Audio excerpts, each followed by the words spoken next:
Hello friends, कैसे हैं आप सब। कामना करते हैं आप स्वस्थ होंगे, खुश होंगे, अपने घरों में सेफ होंगे। आज हम नया चैप्टर लेकर आए हैं। चैप्टर का नाम है BRS यानी bank reconcilement statement. Bank reconciliation statement होती क्या है, पहले हम इसको देखते हैं कि ये होता क्या है, उसको प्रिपेयर क्यों किया जाता है। तो पहले हमारा BRS है, as per your book TS Grewal 2019 का एडिशन है।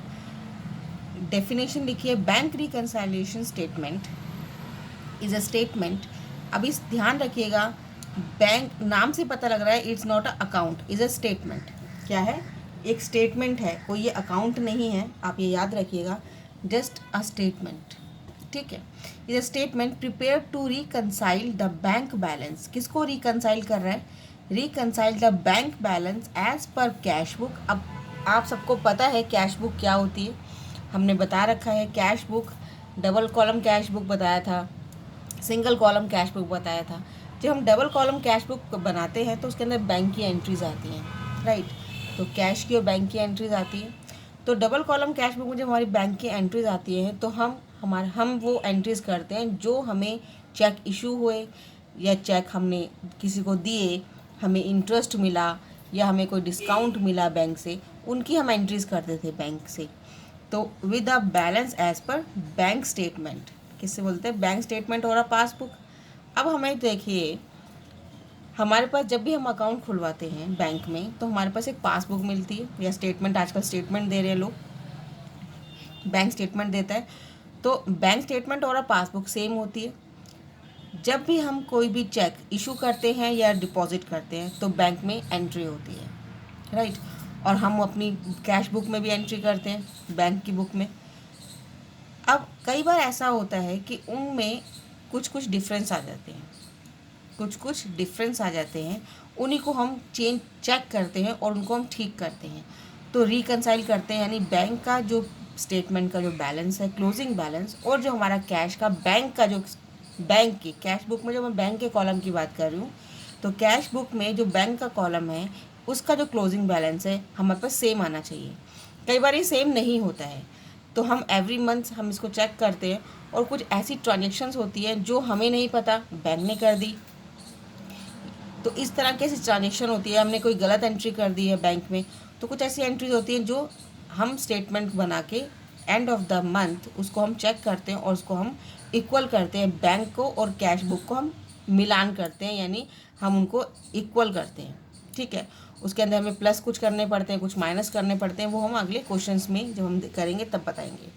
नेक्स्ट है, हम इसको प्रिपेयर क्यों करते हैं। जैसे मैंने अभी बताया कि हम उसको प्रिपेयर क्यों करते हैं, क्योंकि बैंक की पासबुक और कैश की जो पासबुक है, यानी कैश की जो बुक है, पासबुक बोल रही हूँ मैं, जो कैश की बुक है, कैश बुक में बैंक जो कॉलम है, जब भी मैं बात करूँगी कैश बुक की तो आप ये समझिएगा कि बैंक कॉलम की बात कर रहे हो, ठीक है।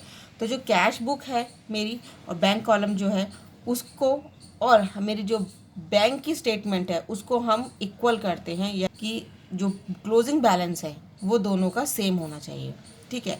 तो as per bank book, as per cash book equal amount आना चाहिए क्लोजिंग बैलेंस, राइट।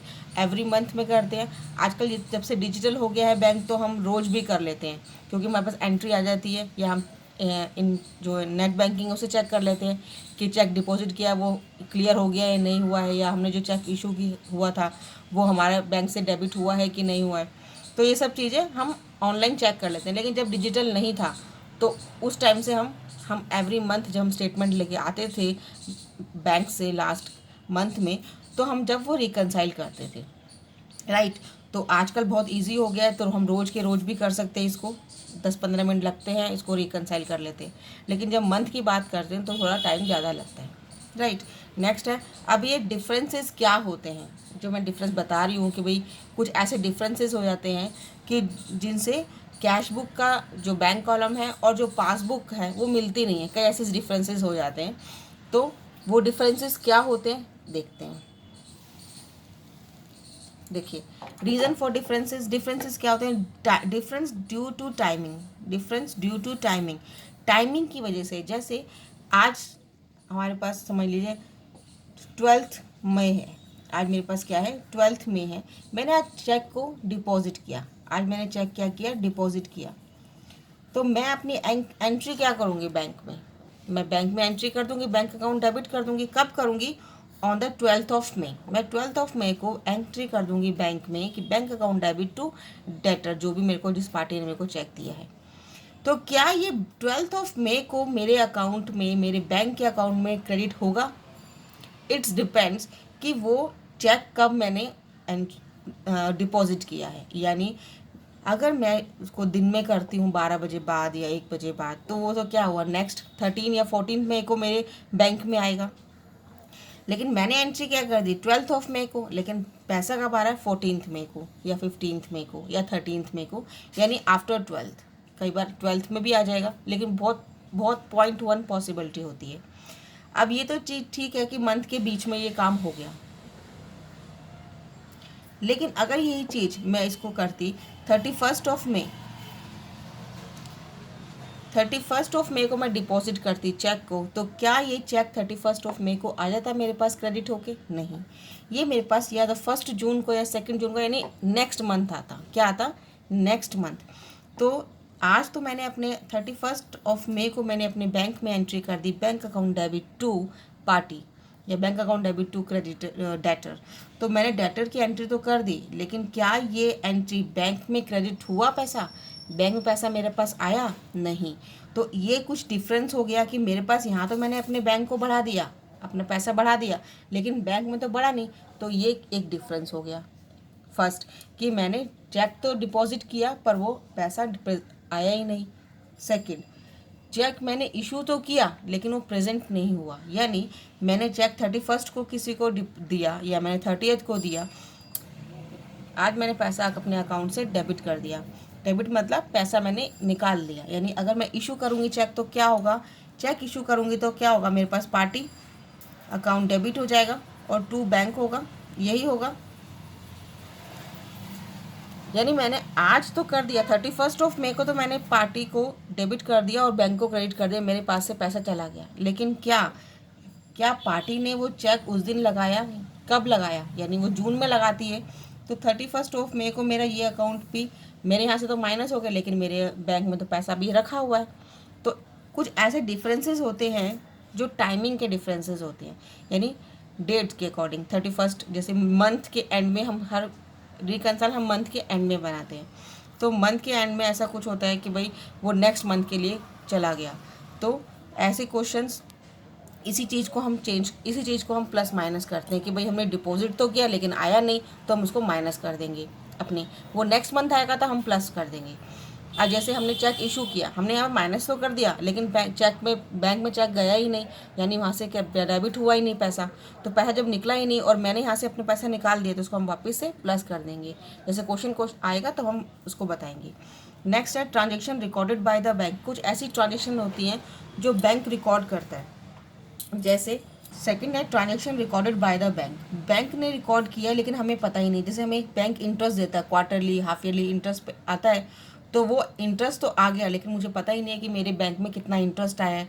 तो फिर उसको हम क्या करते हैं, मंथली देखते हैं कि हमारे पास कितना इंटरेस्ट आया जो बैंक ने हमें दिया, या हमारे बैंक ने हमसे काट लिया पैसा, हमें पता ही नहीं कि इंटरेस्ट कट भी गया, कुछ नॉन मेंटेनेंस चार्जेस कट जाएगा या कुछ और भी ऐसे चार्जेस जो इंटरेस्ट बैंक काट रहा है, तो वो अपने आप बैंक काट लेता है, राइट।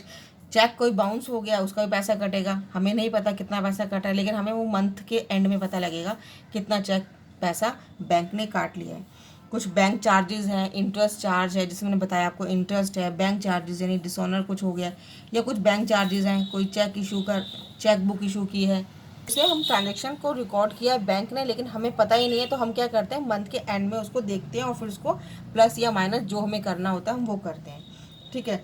इंटरेस्ट है, बैंक चार्जेस है, ये ऐसे कुछ चीज़ें हैं जो हमें पता नहीं है, हम मंथ के एंड में पता लगता है। तो ऐसे चीज़ें हैं जो बैंक डायरेक्ट पेमेंट कर देता है, हमने इंस्ट्रक्शन दे रखी है पहले से, तो वो एवरी मंथ वो पेमेंट करता जाता है। जैसे कि होम लोन है या कोई और लोन है, कोई इंश्योरेंस प्रीमियम की पॉलिसी है, वो हमने एवरी मंथ वो कटना ही है, तो हमें वो ध्यान नहीं है, लेकिन बैंक से तो कट गया पैसा, हमें नहीं पता, हम एवरी मंथ में उसको चेक करके ठीक कर लेते हैं। तो ये होती है हमारी बैंक रिकंसिलिएशन में। थोड़ा सा मैंने आपको कंसेप्ट बताया कि हमें वो क्या होता है और उसको हम ठीक करने के लिए, यानी अपनी कैश बुक का जो बैंक कॉलम है और पासबुक को हम कंसाइल करते हैं, हम रिकंसाइल करते हैं कि अगर कुछ प्लस माइनस करना है तो वो कैसे हमें प्लस माइनस करना होता है, वो हम क्वेश्चंस में देखेंगे कि भाई चेक आया है या गया है, ये प्रेजेंट हुआ है, डिपॉजिट हुआ है, प्रेजेंट हुआ है कि नहीं हुआ है। कुछ ऐसा होता है कई बार मिस्टेक्स हो जाती है, हमने 3000 लिखना था, लिख दिया 300 रुपीज़। कुछ ऐसे ओवरकास्ट अंडरकास्ट हो जाते हैं, ये चीज़ भी हमें क्वेश्चन में पता लगेगी जब हम क्वेश्चंस करेंगे। तो इन यानी सारा समरी ये है, बैंक रिकंसाइलमेंट स्टेटमेंट सिर्फ समरी ये है कि हमें अपने बैंक की जो कैश बुक की जो बैंक कॉलम है और जो हमारा बैंक की पासबुक है उसको हमने मैच करना है। बस सिंपल सी एक लाइन ये है कि हमने अपनी कैश बुक के बैंक कॉलम को और अपनी बैंक की स्टेटमेंट को end of the month match करके रखना है कि वो दोनों इक्वल आए। राइट, तो ये छोटा सा कंसेप्ट था। आई होप ये वीडियो आपको पसंद आएगी, समझ में आई हो तो लाइक ज़रूर कीजिएगा और शेयर करना ना भूलें, सब्सक्राइब करना भी ना भूलें।